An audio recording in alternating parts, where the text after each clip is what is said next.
ಸಿಂಧೂ ನದಿಯ ನಮ್ಮ ಪಾಲಿನ ನೀರನ್ನು ಬಂದ್ ಮಾಡಿದ್ರೆ ನಿಮ್ಮ ಗಂಟಲನ್ನ ಸೀಳ್ತೀವಿ, ನಿಮ್ಮ ಉಸಿರು ನಿಲ್ಲಿಸ್ತೀವಿ, ಆಮೇಲೆ ಸಿಂಧೂ ನದಿಯಲ್ಲಿ ರಕ್ತವೇ ಹರಿಯೋದು ಅಂತ ಪಾಕ್ ಸೇನಾ ವಕ್ತಾರ ಲೆಫ್ಟಿನೆಂಟ್ ಜನರಲ್ ಅಹ್ಮದ್ ಶರೀಫ್ ಚೌಧರಿ ಗೊಡ್ಡು ಬೆದರಿಕೆ ಹಾಕಿದ್ದಾನೆ. ಇದೇ ರೀತಿ ಲಷ್ಕರ್ ಉಗ್ರ ಹಫೀಜ್ ಸೈಯದ್ ಕೂಡ ಹೇಳಿದ್ದ.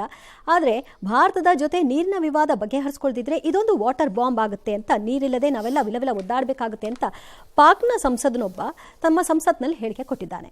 ಇನ್ನು ಅಪಾಯದಲ್ಲಿ ಸಿಲುಕಿದ ಭಾರತದ ಇಂಡಿಗೋ ವಿಮಾನಕ್ಕೆ ತನ್ನ ಏರ್ ಬೇಸ್ನಲ್ಲಿ ಅವಕಾಶವನ್ನ ಕೊಡಲಿಲ್ಲ ಪಾಕಿಸ್ತಾನ. ದೆಹಲಿಯಿಂದ ಶ್ರೀನಗರಕ್ಕೆ ಹೊರಟಿದ್ದ ವಿಮಾನ ಅಮೃತಸರ ಮೇಲೆ ಹಾರ್ತಾ ಇದ್ದಾಗ ದಿಢೀರನೆ ಆಲಿಕಲ್ಲು ಮಳೆಯಾಯಿತು, ಸಮಸ್ಯೆಗೆ ಉಂಟಾಗಿತ್ತು. ಬಳಿಕ ಪೈಲಟ್ ಶ್ರೀನಗರ ವಿಮಾನ ನಿಲ್ದಾಣದ ವಾಯು ಸಂಚಾರ ನಿಯಂತ್ರಣಕ್ಕೆ ತುರ್ತು ಪರಿಸ್ಥಿತಿ ವರದಿ ಮಾಡಿ ಸುರಕ್ಷಿತವಾಗಿ ವಿಮಾನವನ್ನು ಇಳಿಸಿಕೊಂಡ್ರು. ಘಟನೆ ಬಗ್ಗೆ ಡಿಜಿಸಿಎ ಮಾಹಿತಿಯನ್ನು ಪಡೆದಿದೆ. ಮತ್ತೊಂದು ಕಡೆ ಪಾಕ್ ಉಗ್ರ ಮುಖ ಕಳಚಲು ಹೋಗಿರುವ ಕನಿಮೋಳಿ ನೇತೃತ್ವದ ಸರ್ವಪಕ್ಷ ನಿಯೋಗ ರಷ್ಯಾದಲ್ಲಿ ಅಪಾಯಕ್ಕೆ ಸಿಲುಕೊಂಡ್ರು ಮತ್ತು ಪಾರಾದ್ರು. ಮಾಸ್ಕೋ ಏರ್ಪೋರ್ಟ್ ಟಾರ್ಗೆಟ್ ಮಾಡಿ ಉಕ್ರೇನ್ ಡ್ರೋನ್ ದಾಳಿಯನ್ನು ನಡೆಸಿತು. ರಷ್ಯಾದ ಏರ್ ಡಿಫೆನ್ಸ್ ಸಿಸ್ಟಂನಿಂದಾಗಿ ಸಮಸ್ಯೆ ಏನೂ ಆಗಲಿಲ್ಲ. ದಕ್ಷಿಣ ಕನ್ನಡದ ಸಂಸದ ಬ್ರಿಜೇಶ್ ಚೌಟ ಸೇರಿದಂತೆ ನಮ್ಮ ಸಂಸದರ ನಿಯೋಗ ಕೂಡ ಇದರಲ್ಲಿತ್ತು.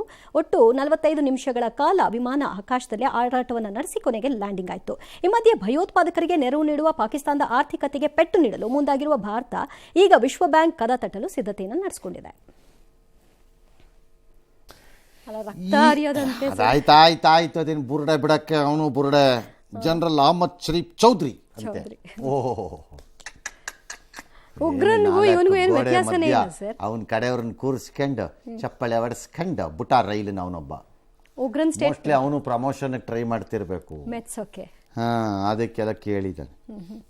ಸೀಳಿ ಕಂಟ್ಲನ್ನ ಕರಳನ್ನು ಬಗ್ದು ನಮ್ಗೆಲ್ಲರಿಗೂ ಗೊತ್ತು, ಕಚಡ ಪಾಕಿಸ್ತಾನದ ಜೀನ್ನಲ್ಲೇ ವಂಶವಾಹಿನಿನಲ್ಲೇ ಇರೋದು. ಮಾತೆತ್ತಿದ್ರೆ ಕತ್ತರಿಸು, ಬಗೆದು ಹಾಕು, ರಕ್ತ ಘಟಘಟ ಕುಡಿದು ಬಿಡು, ಇದು ನಿನ್ನ ಜೀನ್, ಇದು ನಮಗೆ ಗೊತ್ತು. ಪದೇ ಪದೇ ಹೇಳೋದು ನಾನು ನರರಾಕ್ಷಸ ಅಂತ ಏನು ಹೇಳೋದು ಅದನ್ನ? ಅವರ ಬ್ರೇಕ್ಫಾಸ್ಟ್ ಲಂಚ್ ಡಿನ್ನರ್ ಏನು ಅಂತ ಎಲ್ರಿಗೂ ಗೊತ್ತು. ಆದರೆ ನಾನು ನರರಾಕ್ಷಸ ಹಂಗೆ ಮಾಡ್ಬಿಡ್ತೀನಿ ಹಿಂಗೆ ಮಾಡ್ಬಿಡ್ತೀನಿ ಅಂತ ಹೇಳಿ ಹೆದರ್ಸೋ ಕಾಲ ಮುಗಿದೋಗಿದೆ ಅನ್ನೋದನ್ನ ಜ್ಞಾಪಕ ಇಟ್ಕೋಬೇಕು ಪಾಕಿಸ್ತಾನ. ಈಗಾಗಲೇ ಆ ಪಾಠ ಕಲಿಸ ಹೆದರ್ಸೋ ಕಾಲ ಇಲ್ಲ ಈಗ. ಹೆದರಕ್ಕೆ ಯಾರೂ ಇಲ್ಲಿ ರೆಡಿ ಇಲ್ಲ. ಈಗ ಏರ್ ಸ್ಪೇಸಲ್ಲಿ ಜಾಗ ಕೊಟ್ಟಿದ್ರೆ ಏನಾಗ್ತಿತ್ತು ಸರ್? ಆ್ಯಕ್ಚುಲಿ ಏನಾಗ್ತಿತ್ತು ಬಿಡ್ತಿತ್ತು ಅನ್ನೋದು ಬೇರೆ. ಏನಾಗ್ತಿತ್ತು ಅನ್ನೋದೇನಿಲ್ಲ, ಏನೂ ಆಗ್ತಿರಲಿಲ್ಲ, ಲ್ಯಾಂಡ್ ಆಗ್ತಿತ್ತು ಅಷ್ಟೇ. ಎಂಥ ಯುದ್ಧ ಸನ್ನಿವೇಶದಲ್ಲೂ there is a civil aviation international body, ಅಂತಾರಾಷ್ಟ್ರೀಯವಾಗಿ ನಾಗರಿಕ ವಿಮಾನಯಾನಕ್ಕೆ ಕುರಿತಂತೆ ಒಂದು ಸಂಸ್ಥೆ ಇದೆ. ಅಲ್ಲಿಗೆ ದೇಶಗಳು ದೂರುಗಳನ್ನು ಕೊಡಬಹುದು. ಏನು, ಯುದ್ಧ ಪ್ರದೇಶದಲ್ಲಿದ್ದಾಗ ಸಿವಿಲ್ ಏರ್ಕ್ರಾಫ್ಟ್ಸನ್ನು ಅಂದರೆ ನಾಗರಿಕ ವಿಮಾನಗಳನ್ನು ರಕ್ಷಾ ಕವಚದಂತೆ ಬಳಸಬಾರದು. ನಾಗರಿಕ ವಿಮಾನಗಳಲ್ಲಿ ಯುದ್ಧ ಸಾಮಗ್ರಿಗಳನ್ನು ಸಾಗಿಸುವ ಮೂಲಕ ಆಟ ಆಡಬಾರದು. ನಾಗರಿಕ ವಿಮಾನಗಳನ್ನು ಯುದ್ಧದ ಸನ್ನಿವೇಶ ಏನೇ ಇದ್ದರೂ ತಾಂತ್ರಿಕವಾಗಿ ದೋಷಗಳು ಬಂದಾಗ ಅವುಗಳಿಗೆ ಮಾನವೀಯತೆ ದೃಷ್ಟಿಯಲ್ಲಿ ನಿಮ್ಮ ಜಾಗಗಳಲ್ಲಿ ಜಾಗ ಕೊಡಬೇಕು. ಇವೆಲ್ಲ ಇದೆ ಅಂತಾರಾಷ್ಟ್ರೀಯ. ಅದಕ್ಕೆ ಭಾರತ ಕಂಪ್ಲೇಂಟ್ ಮಾಡಬೇಕು. ಇನ್ಫ್ಯಾಕ್ಟ್ ಅದೊಂದು ಸೀರಿಯಸ್ ಆರ್ಗನೈಸೇಷನ್, ಅದು ಅಲ್ಲಿಗೆ ಕಂಪ್ಲೇಂಟ್ ಮಾಡಬೇಕು ಭಾರತ. ಇದು ಯುದ್ಧದ ಪಾತಲ್ಲ, ಇದು ಮಾನವೀಯತೆ ಪ್ರಶ್ನೆ. ಈಗ ನಾಳೆ ಪಾಕಿಸ್ತಾನದೊಂದು ವಿಮಾನಕ್ಕೆ ಏನಾದ್ರು ಹಿಂಗೆ ಆಯಿತು ಅಂದ್ಕೊಳ್ಳಿ, ಭಾರತ ಜಾಗ ಕೊಡುತ್ತೆ, ಕೊಟ್ಟು ನಾವಿದನ್ನೆಲ್ಲ ಮಾಡಲ್ಲ ಅಂತ ಹೇಳ್ತೇವೆ. ಅದು ನಾಗರಿಕ ಸರ್ಕಾರದ ಒಂದು ನಡವಳಿಕೆ. ಅದು ಪಾಕಿಸ್ತಾನದಲ್ಲಿರೋದು ನಾಗರಿಕ ಸರ್ಕಾರ ಅಲ್ಲ, ರಾಕ್ಷಸರಲ್ಲ, ಅನಾಗರಿಕರ ಸರ್ಕಾರ. ಹಾಗಾಗಿ ಇಂಥವೆಲ್ಲ ನಡೆಯುತ್ತೆ. ಆಪರೇಷನ್ ಸಿಂಧೂರದ ಬಳಿಕ ಅವರೇ ನಾಗರಿಕ ವಿಮಾನಗಳನ್ನ ಬೇರೆ ಸಂಬಂಧ ಇಲ್ಲ ಅದು ಅಂತ ನಾನು ಹೇಳ್ತಾ ಇದ್ದೀನಿ. They are not suppose to do it.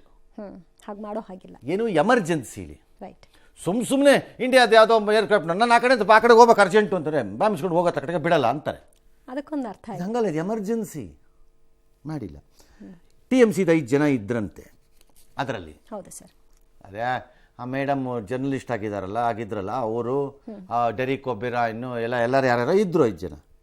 TMCಗೆ ಈಗ ಗೊತ್ತಾಯ್ತಾ, ಮಮತಾ ಬ್ಯಾನರ್ಜಿಗೆ ಹೋಗಿ ಹೇಳ್ರಪ್ಪ ಹೆಂಗಿತ್ತು ಅಂತ. ಅಲ್ಲ, ನಿಮ್ಮ ಫ್ರೆಂಡ್ ಪಾಕಿಸ್ತಾನದ್ದು ನಡವಳಿಕೆ ಇದು ಅಂತ ಹೇಳಿ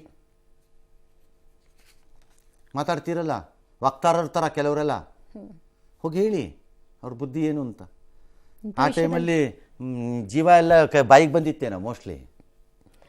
ಜಿಂದಾಬಾದ್ ಪಾಕಿಸ್ತಾನ ಅಂದ್ಬಿಡ್ಬೇಕಾಗಿತ್ತು ಯಾವನಾರೊಬ್ಬ, ಆಟೋಮೆಟಿಕ್ ಆಗಿ ಏರ್ಕ್ರಾಫ್ಟ್ ಸರಿ ಹೋಗ್ಬಿಡೋದು. May be. ಎಸ್.